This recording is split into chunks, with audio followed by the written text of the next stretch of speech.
Hello student, welcome back to competitive guider. Competitive guider channel में आप सभी का स्वागत है। आज के इस वीडियो में हम लोग देखेंगे क्लास 9th का एनसीईआरटी इकोनॉमिक्स, जो चैप्टर नंबर 1 है पालमपुर गांव की कहानी। तो आज हम लोग पालमपुर गांव की कहानी का प्रश्न उत्तर यहाँ पे देखेंगे। और भी वीडियो आपको इस जगह पे आई बटन पे मिल जाएगा, आप लोग आई बटन पे जाकर के यहाँ से देख सकते हो, ठीक है ना।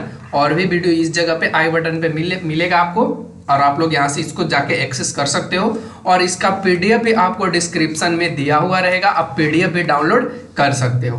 तो चलिए आज के इस वीडियो को पहले देखते हैं, समझते हैं।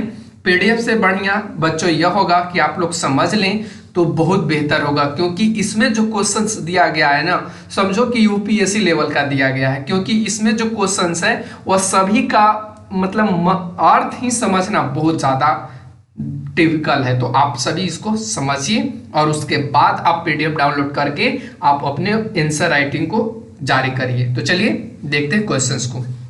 देखिए क्वेश्चन से देख करके पता चल रहा है कितना बड़ा क्वेश्चन है, तो इसका आंसर कितना होगा। लेकिन जितना बड़ा ये क्वेश्चन है उतना बड़ा इसका आंसर नहीं होगा। तो देखो कहता है क्वेश्चंस में, यहाँ पे चलो क्वेश्चंस पढ़ लेते हैं। क्वेश्चन में कहता है कि भारत में जनगणना के दौरान 10 वर्ष में एक बार प्रत्येक गांव का सर्वेक्षण किया जाता है। कितने बार किया जाता है? एक बार, ठीक है ना, एक बार सर्वेक्षण किया जाता है। पालमपुर से संबंधित सूचनाओं के आधार पर आपको क्या करना है, निम्न तालिका को भरना है।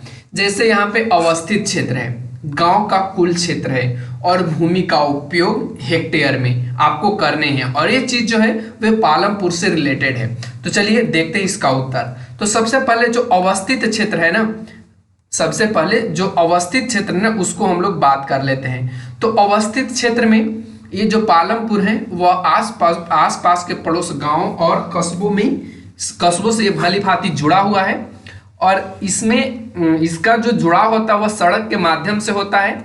और सड़क में एक गांव है रायगंज, और उसके निकटतम सबसे छोटे गांव कस्बे शाहपुर को ये सड़क जोड़ती है। और ये कौन सा? पालमपुर को, ठीक है ना। तो इस चीज को यहाँ पे नोट कर लेने हैं।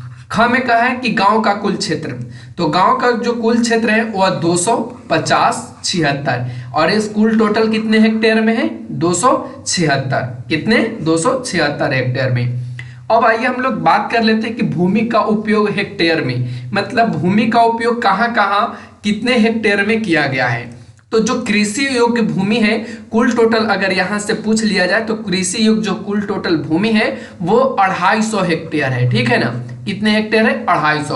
और टोटल भूमि की बात कर ले तो 276 है, जिसमें 26 ऐसे हेक्टेयर भूमि है जिसका उपयोग कृषि के लिए उपलब्ध नहीं है। या तो उस पे निवास, यानी कहने का मतलब घर बनाए गए हैं, या सड़क बनाए गए हैं, या तालाब है, या चारागाह है। तो ये सभी क्षेत्र आएंगे 26 हेक्टेयर में।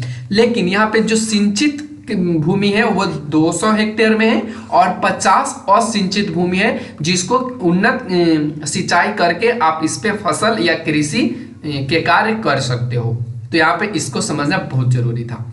चलते हैं अब question number next. Question number next में कहा है कि सुविधाएं, जो पालमपुर गांव में क्या क्या सुविधाएं इसके बारे में आपको बताने हैं। तो शैक्षिक जो है, शैक्षिक में अगर बात कर लें तो यहाँ पे 2 प्राथमिक विद्यालय हैं और एक हाई स्कूल है, ठीक है ना। 2 प्राथमिक विद्यालय और एक हाई स्कूल है पालमपुर में। चिकित्सा की बात कर ले तो यहाँ पे एक प्राथमिक स्वास्थ्य केंद्र है, और साथ में एक आपको मेडिसिन यानी कह सकते हो मेडिकल स्टोर है, औषधालय है, जहाँ पे आपको दवाई मिल जाएंगी। ये चिकित्सा के क्षेत्र में। अगर बाजार करें तो यहाँ पे बहुत अच्छा सुविकसित बाजार है, जिसे यहाँ पे सभी ग्रामवासी आकर के यहाँ पे अपने जो भी बाजार के सामान है उसको यहाँ पे आकर के बेचा करते हैं। अगर हम लोग बिजली पूर्ति की बात करें तो यहाँ पे अधिकांश घरों में आपको बिजली मिल जाएगी, यानी बिजली में कोई यहाँ पे कमी नहीं होने वाली है। अगर हम लोग संचार की बात करें तो यहाँ पे आपको सड़कों एवं परिवहनों की सुविकसित प्रणाली देखने को मिलेगी, और सबसे निकटतम जो कस्बा है उसका नाम है शाहपुर। तो यहाँ पे हमने सुविधाएं को अच्छी तरीका से भर लिया। अब चलते हैं क्वेश्चन नंबर 2 पे। क्वेश्चन नंबर 2 भी देखिए उतना ही बड़ा है जितना बड़ा आप सोच सकते हो, ठीक है ना। तो चलिए यहाँ पे देख लेते हैं। क्वेश्चन कहता है कि खेती की आधुनिक विधियों के लिए इससे अधिक आगतों की आवश्यकता होती है जिन्हें उद्योगों में विनिर्मित किया जाता है। क्या आप सहमत हैं? तो सबसे पहले हम लोग लिखेंगे कि हाँ भैया हम सहमत हैं। क्या सहमत है कि जो आधुनिक कृषि है उसमें तकनीकी के लिए अधिक साधनों की जरूरत पड़ती है जो उद्योगों में बनाए जाते हैं। जैसे बात कर लो नलकूप, रासायनिक उर्वरक जिसको हम लोग खाद बोलते हैं, कीटनाशक जिसको हम लोग क्या बोलते हैं पीड़कनाशी, भी कहीं कहीं इसको लिखा जा सकता है, लिखा जाता है, ध्यान रखना है। या हम लोग सिंपल में इसको दवाई बोलते हैं, छिड़काव करते हैं ना कृषि के क्षेत्र में, तो इसी का यहाँ पे कीटनाशक या पीड़कनाशी या दवाई के नाम दिया जाता है। और इन सभी का जो उत्पादन होता है वह उद्योग क्षेत्र में होगा। इससे यह पता चलता है कि कृषि एवं उद्योग एक दूसरे पर सामूहिक रूप से निर्भर हैं, दोनों एक दूसरे के सहायक एवं पूरक होते हैं। यदि एक में विकास होता है तो दूसरा में विकास होना एकदम गारंटी है, ऐसा नहीं होगा कि वो पीछे नहीं रहेगा। ठीक है ना, तो इसको आप पीडीएफ के माध्यम से आप लोग अच्छे से नोट कर सकते हो। चलते हैं नेक्स्ट क्वेश्चन। क्वेश्चन नंबर 3 पे कहता है, देखो क्वेश्चन नंबर 3 में, पालमपुर में बिजली के प्रसार ने किसानों की किस तरह मदद की है। तो चलो देख लेते हैं। पालमपुर में बिजली के प्रसार ने किसानों की निम्नलिखित प्रकार से मदद की है। सबसे फर्स्ट पॉइंट में हमने दिया है कि ये सिंचाई की उपयुक्त विधि जिसे नलकूप या पंपिंग सेट कहते हैं, इसको हम लोग मोटर के सहारे बिजली के द्वारा चलाते हैं, फर्स्ट पॉइंट में। सेकंड पॉइंट में जैसे हार्वेस्टर हो गया, थ्रेशर हो गया, ये सभी जो कृषि उपकरण है इसको भी बिजली के माध्यम से चलाया जा रहा है। फिर साथ में विद्युत प्रकाश यानी लाइट की व्यवस्था हो जा रही है, पंखे जिससे आप क्या कर सकते हो, जो भी आप जो रबी फसल होता है ना उसको दमा जाता है और उसके बाद उसको क्या किया जाता है, भूसा को अलग किया जाता है अनाज से, तो यहाँ पंखा भी यूज किया जा सकता है। साथ में यहाँ पे और भी मशीन का उपयोग किसान अपने घरेलू कार्य में कर रहे हैं जिससे उनकी कृषि में ज्यादा मदद मिल रही है। ठीक है ना, तो यहाँ से इस तरीके से आपको भर देने हैं। अब नेक्स्ट क्वेश्चन जो है वह नेक्स्ट क्वेश्चन में आपसे पूछा है, क्या सिंचित क्षेत्र को बढ़ाना महत्वपूर्ण है? यदि महत्वपूर्ण है तो क्यों? ये भी आपको यहाँ पे क्वेश्चन डाल दिया गया है। तो चलिए देख लेते हैं उत्तर में। कहता है कि सिंचित क्षेत्र को बढ़ाना जरूरी है क्योंकि भारत में मानसून की जो स्थिति है ना वो अनिश्चित एवं भ्रमणशील है। यहाँ पे ल छूट गया है, भ्रमणशील है कहने का मतलब ये असमय आता है और असमय आने के साथ साथ ये चक्र काटते हुए फिर वापस चला जाता है। लेकिन यदि आपको सालों भर कृषि करनी है, सालों भर खेती करनी है, तो इसके लिए आपको क्या चाहिए? सिंचित भूमि तो चाहिए ना। यदि किसानों को सिंचित भूमि उपलब्ध हो जाती तो वे थोड़ी जमीन पर ही अधिक उत्पादन कर सकते हैं। तो इसलिए सिंचित भूमि को बढ़ाना बहुत महत्वपूर्ण है। और क्यों? क्योंकि अच्छा उत्पादन करने के लिए ये भूमि बहुत उपयोगी सिद्ध होती है। चलते हैं क्वेश्चन नंबर 5 पे। क्वेश्चन नंबर 5 में आपसे पूछा है, देख लो जरा यहाँ से, पालमपुर के 450 परिवारों में भूमि के वितरण की एक सारणी बनाना है। जो 450 परिवार है ना उनमें ये कहाँ 450 परिवार हैं, तो पालमपुर में, और इनके पास कुछ जमीन है। तो आइए जमीन किस तरीके से देख लेते हैं। तो यहाँ पे एक तरफ हमने परिवार लिखा है और एक तरफ भूमि का वितरण कर दिया है। ठीक है ना, तो 150 परिवार ऐसे हैं जो भूमिहीन है, यानी जिनके पास जमीन है ही नहीं। और ऐसे जो लोग हैं ये ज्यादातर दलित लोग हैं। दलित लोग कहने का मतलब एसी एसटी वाले, ठीक है ना, एसी एसटी वाले।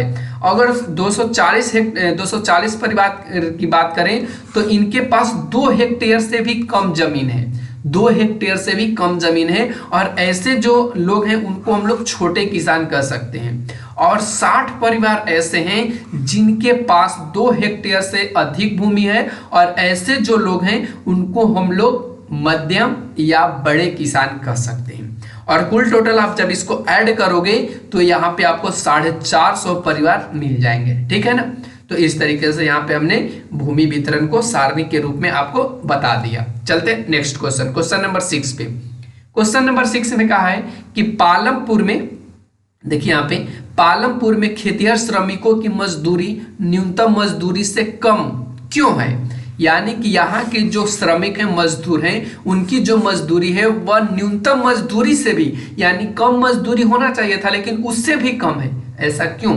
तो हमने उत्तर में लिखा है कि पालमपुर में जो खेतिहर श्रमिक हैं बहुत ज्यादा स्पर्धा, यानी कहने का मतलब गांव में सुनते हो ना कि एक दूसरा, एक कहा कि 2 रुपया में करेंगे तो कहता है कि ना हम 1 रुपया में कर देंगे। तो यही चीज यहाँ पे पालमपुर में भी देखने को मिलता है कि यहाँ पे जो मजदूर हैं कहते हैं कि अच्छा वो 200 रुपया ले रहा है, चलिए हम 150 रुपया में आपके यहाँ काम कर देंगे। तो ये चीज प्रतिस्पर्धा कहलाता है। और इनकी संख्या ज्यादा है, यानी मजदूरों की संख्या वहां पे ज्यादा है। और खेतिहर जो श्रमिक हैं यहाँ पे आसानी से मिल जाते हैं, यानी जब आपको मजदूर खोजने हैं ना तो पालमपुर चले जाओ, आसानी से मिल जाएंगे। तो यही रीजन है कि यहाँ के जो श्रमिक हैं उनको मजदूरी कम मिलती है, जो न्यूनतम मजदूरी है उससे भी। तो आप इसको नोट कर सकते हो। चलते क्वेश्चन नंबर 7 पे। क्वेश्चन नंबर 7 देखो जरा, लग रहा है कि हम लोग यूपीएससी के प्रिपरेशन कर रहे हैं, इतना बड़ा क्वेश्चन दे दिया है। देखिए क्वेश्चन 7 में कहा है कि अपने क्षेत्र में 2 श्रमिकों से बात करने हैं, यानी 2 मजदूर से आपको बात करने हैं, और खेतों में काम करने वाले या विनिर्माण कार्य में लगे मजदूरों में से किसी को चुन ले। यानी कहने का इसका मतलब है कि कोई मजदूर खेत में काम करता हो या कोई विनिर्माण करने का मतलब कोई कंस्ट्रक्शन वगैरह में काम करता हो, कहने का मतलब वह पैसा, नगद पैसा वाला कार्य करता हो। उन्हें कितनी मजदूरी मिलती है आपको बताना, उन्हें कितनी मजदूरी मिलती है। क्या उन्हें नगद पैसा मिलता है या उसे वस्तु रूप में मिलता है। नगद पैसा तो समझ रहे हो, लेकिन वस्तु रूप कहने का मतलब जैसे हो गया चावल उसको मिल जाए मजदूरी के रूप में, आटा मिल जाए, दाल मिल जाए, ये सभी वस्तु रूप कहलाते हैं, ठीक है ना। क्या उन्हें नियमित रूप से काम मिलता है, यानी कहने का मतलब क्या उसे रोज दिन काम मिल पाता है, क्या वे कर्ज में है, लेकिन इतना काम करने के बाद भी क्या उनके पास कर्ज का बोझ है। तो आइए बात कर लेते हैं। तो कहता है कि हम अपने ऊपर लेकर के यहाँ पे लिखने की कोशिश करा है कि हमारे क्षेत्र में 2 खेतिहर श्रमिक हैं, एक का नाम है करीमन, ठीक है ना, एक का नाम क्या है करीमन और एक ललन, ठीक है ना। ये दोनों आंखों देखा हाल है, ये दोनों मजदूर हैं, ठीक है ना, जो एक विनिर्माण स्थान पे कार्य करते हैं, जिनमें से एक जो है, एक जो करीमन मियाँ है ना, ये विनिर्माण कार्य भी करते हैं, यानी कहने का मतलब एक कंस्ट्रक्शन वगैरह में भी काम करते हैं, और उन्हें मजदूरी के रूप में 100 से 150 रुपया मिलता था, ठीक है ना। हाँ, उन्हें मजदूरी के रूप में नकद पैसा ही मिलता है। कहने का मतलब जो विनिर्माण वाले हैं उनको नगद के रूप में क्या मिलेगा, पैसा ही मिलेगा। उन्हें नियमित रूप से काम नहीं मिलता है, लेकिन उन्हें नियमित रूप से काम नहीं मिलता है। क्यों नहीं मिलता है? क्योंकि बहुत से लोग हैं जो कहते हैं कि हम 150 से भी कम लेंगे और आपका काम कर देंगे, यानी कम मजदूरी पर ही काम करने को राजी हो जाते हैं। और कम मजदूरी मिलने के कारण जो लोग 150 रुपया से भी कम में कर रहे हैं वो कर्ज में डूबे रहेंगे। क्यों? क्योंकि यदि उनके परिवार में किसी को बीमारी हो गया, किसी को और कुछ भी हो गया, पैसों की जरूरत हो गई, तो आप क्या यहाँ से कर सकते हो, क्या कर सकते हो, जरा सोच लो, क्या करोगे, वही ना। तो यहाँ से फिर भी वो सभी जो हैं कर्ज में डूबे। क्यों? क्योंकि उनके पास ज्यादा इनकम नहीं हो पाती है। ज्यादा इनकम नहीं होने के कारण क्या होता है, वह दूसरों से कर्ज लेते हैं और कर्ज लेने के बाद वो अपने कर्ज को भर नहीं पाते हैं, पूर्ण कर नहीं पाते हैं। यही रीजन है कि ऐसे जो लोग हैं वो कर्ज में ही डूबे रह जाएंगे। चलते क्वेश्चन नंबर 8 की तरफ। क्वेश्चन नंबर देखो 8 में क्या बोला है कि एक ही भूमि पर उत्पादन बढ़ाने के अलग अलग कौन से तरीके हैं, समझाने के लिए आपको क्या करने हैं, उदाहरण का प्रयोग करने हैं। तो चलिए उत्तर देख लेते हैं।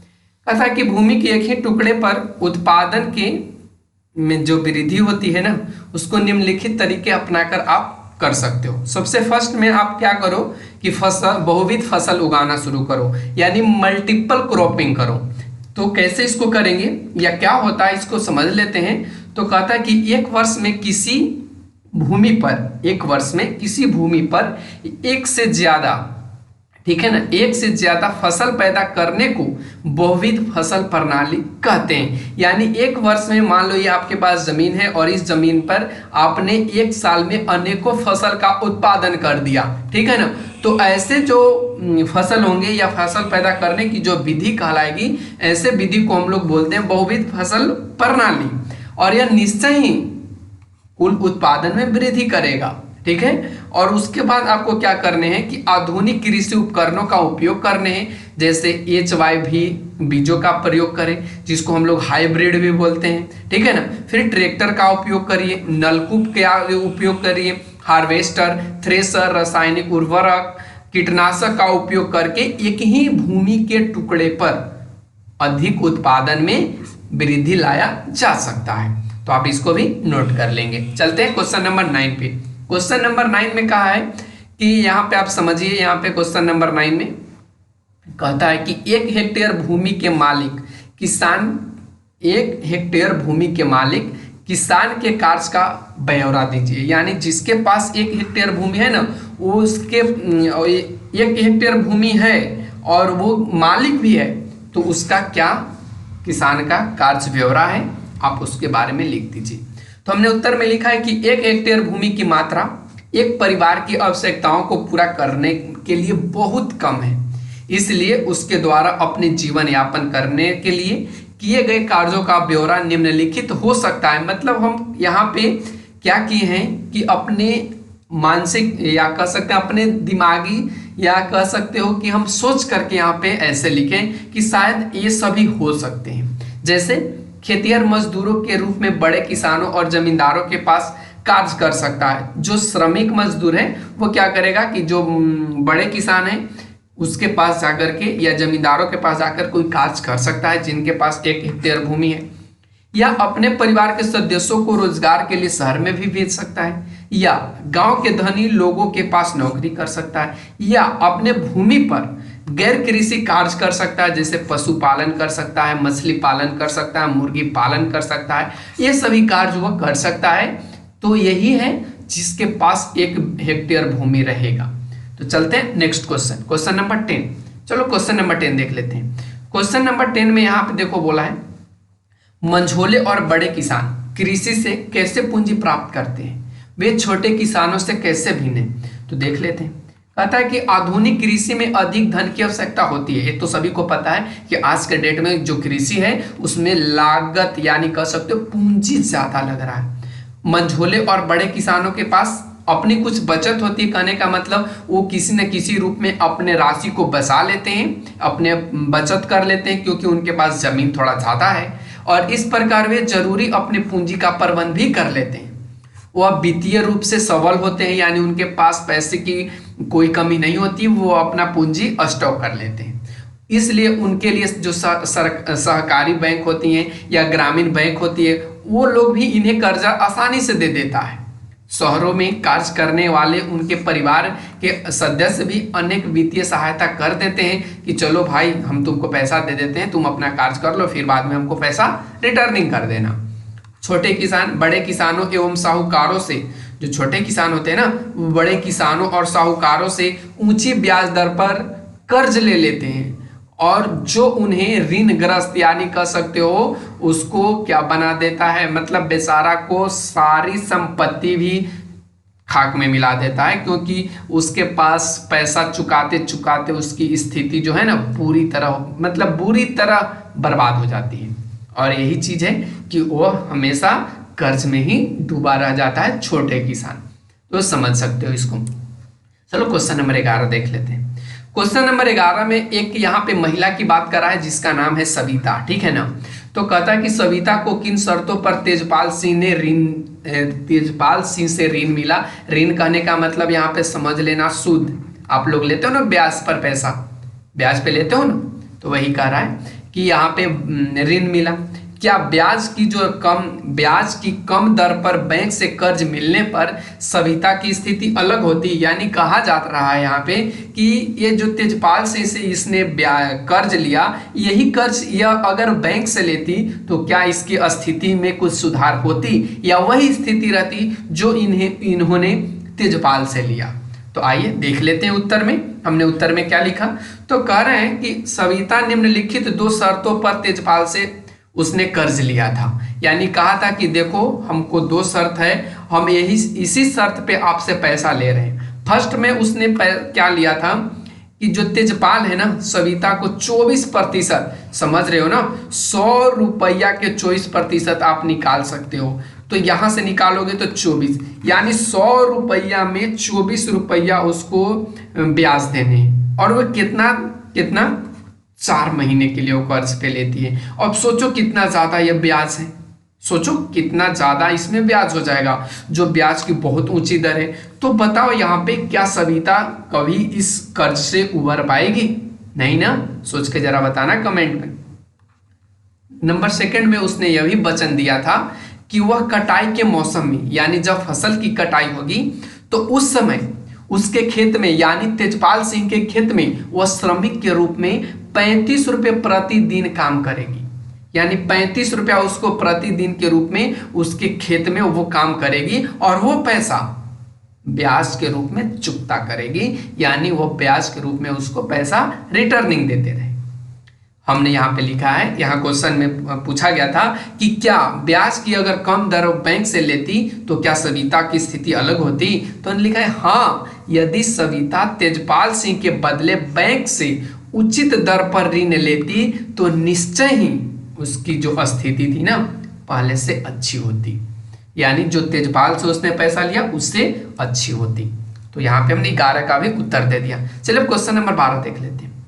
क्वेश्चन नंबर 12 में देखो यहाँ पे कह रहा है ना, अपने क्षेत्र के कुछ पुराने निवासियों से बात कीजिए और पिछले 30 वर्षों में सिंचाई के उत्पादन के तरीके में हुए परिवर्तनों पर एक संक्षिप्त रिपोर्ट लिखिए जो वैकल्पिक है। तो हमने उत्तर में लिखा है कि अपने क्षेत्र के पुराने निवासियों से बात करने पर पिछले 30 वर्षों में सिंचाई और उत्पादन के तरीकों में अनेक परिवर्तन हुए जो निम्न है। तो देखा क्या जा रहा है कि जो अभी से पहले जो प्राचीन काल था ना, उस समय यहाँ पे जो सिंचाई की जाती थी वो कुओं से किया जाता था, लेकिन आज के डेट में देखो हम लोग पंप सेट से कर रहे हैं, जिसको बोरवेल भी बोला जाता है या बोरिंग भी बोला जाता है। ठीक है ना। सेकेंड में हमने लिखा है कि सिंचाई के लिए पानी की प्राप्ति पहले रहट के द्वारा की जाती थी और आज हम लोग नहरों के द्वारा कर रहे हैं। तालाब और नदी नाले के पानी का उपयोग सिंचाई के लिए किया जाता था उस जमाने में, यानी आज से 30 वर्ष पहले की बात। ठीक है ना। फिर उसके बाद ये भी देख रहे हैं कि यदि स्वतंत्रता के प्राप्ति के बाद देखें तो सिंचाई की पद्धति में क्रांतिकारी परिवर्तन किए गए। इनके अनुसार आप देख सकते हो पंपिंग सेट लगाए गए, नलकूप का उपयोग किया गया जिससे पर्याप्त मात्रा में सिंचाई किया जाने लगा। तो ये सारे यहाँ पे 30 वर्ष पहले की कहानी है। चलते हैं नेक्स्ट क्वेश्चन पे। नेक्स्ट क्वेश्चन नंबर 13 पे यहाँ पे कहा है, क्वेश्चन नंबर 13 देख लो। कहता है कि आपके क्षेत्र में कौन से गैर कृषि उत्पादन कार्य हो रहे हैं, इनकी एक संक्षिप्त आपको सूची बनाने हैं। उत्तर में हमने लिखा हमारे ग्रामीण क्षेत्रों में किए जाने वाले गैर कृषि उत्पादन कार्य निम्नलिखित हैं, जिनमें पशुपालन जिसको हम लोग डेयरी प्रोजेक्ट भी बोलते हैं, मुर्गी पालन जिसको हम लोग पोल्ट्री फार्म बोलते हैं, मत्स्य पालन या मछली पालन, फिर साथ में हम लोग कृषि से भी रिलेटेड वर्क कर रहे हैं, जैसे गुड़ चीनी को तैयार कर रहे हैं। साथ में हम लोग सब्जी फल का भी शहरी बाजारों में जाके बेच रहे हैं। साथ में सिलाई कढ़ाई ये सभी का हमने प्रशिक्षण केंद्र खोल दिया है जिससे हमको कुछ पैसा अर्निंग हो जाए। और साथ में हम लोग शिक्षित लोगों को कंप्यूटर भी सिखाना शुरू कर दिया जिसके बदले हमको यहाँ पे पैसे मिले। तो ये सारे चीज हमारे क्षेत्र में हो रहे हैं जो हमने यहाँ पे लिखा है। चलते हैं नेक्स्ट क्वेश्चन नंबर 14 पे। क्वेश्चन नंबर 14 में यहाँ पे कहा है गांव में और अधिक गैर कृषि कार्य प्रारंभ करने के लिए क्या किया जा सकता है। हमने उत्तर में लिखा है यहाँ पे कि गांव में और अधिक गैर कृषि कार्य शुरू करने के लिए निम्नलिखित उपाय किए जा सकते हैं। जैसे उनको अच्छा आप परिवहन दीजिए, गांव और शहरों के बीच में जो सड़क है उसको बनवा दीजिए जिससे कृषि का अतिरिक्त जो उत्पादन है वह शहरों में बेचा जा सके। और इस प्रकार गांव से शहरों के लिए जो आवश्यक वस्तु भी हैं उसको भी मंगाई जा सकते हैं। कहने का मतलब एक किसान है, बी किसान है और यहाँ ये दोनों के पास कोई यहाँ पे जैसे पोल्ट्री फार्म, मुर्गी पालन, ठीक है ना, मुर्गी पालन सिंपल लेते हैं, ये सभी समझ जाएंगे आसानी से। मुर्गी पालन किया और ये मुर्गी को बेचना चाह रहा है तो जो इसके गांव में मिलेगा उससे ज्यादा इसको शहर में मिलेगा। कहाँ मिलेगा? शहर में मिलेगा। तो ये चीज को कहाँ बेचना चाहेगा? शहर। तो शहर कैसे बेच सकता है? जब इसके पास सड़क हो, इसके पास ले जाने के लिए साधन हो, तभी तो ये बेच सकता है ना। तो यहाँ पे इस सारे चीजों को यहाँ पे किया जा सकते हैं संचार के माध्यम। फिर उसके बाद हम लोग देखें कि यहाँ संचार होने चाहिए, जो गांव को देश विदेश से जोड़ा जा सकता है। तो ये सारी चीज यहाँ पे करने चाहिए। जो सरकार है ना, उनको भी इस पे ध्यान देने चाहिए। सरकार को उद्योग धंधे स्थापित गांव में करने चाहिए, रोजगार के अवसर में वृद्धि सरकार को करने चाहिए, साथ में ग्रामीण कल्याण योजनाएं भी विकसित किए जाने चाहिए, और गांव में अच्छे स्कूल भी खोलने चाहिए ताकि गांव वालों को शिक्षा के स्तर को ऊंचा करके आप अच्छे नॉलेज दे करके आप उसके जो विकास है उसमें उन्नति कर सकते हैं। तो ये सारे चीज गांव में गैर कृषि कार्य को करने के लिए बहुत ही उपयोगी सिद्ध होगा। तो यहाँ तक ले हमने रखा। तो आज हम लोग यहीं तक रखेंगे क्योंकि ये चैप्टर यहीं पे समाप्त होता है। इसका पीडीएफ आपको डिस्क्रिप्शन में मिल जाएगा, आप वहां से डाउनलोड कर लेंगे। लेकिन हाँ, ये जो पीडीएफ आपको मिलेगा ये आपको नेक्स्ट वीक में मिलेगा। नेक्स्ट वीक कहने का मतलब आज से 7वें दिन बाद मिलेगा। ध्यान रखेंगे, आज से 7वें दिन बाद इसको अपलोड किया जाएगा। तो आज का ये सेशन कैसा लगा कमेंट सेक्शन में जरूर बताना। यदि चैनल पे नए हो तो सब्सक्राइब कर लेना और अपने दोस्तों में भी शेयर कर देना एक content. Thanks for watching, take care, bye bye.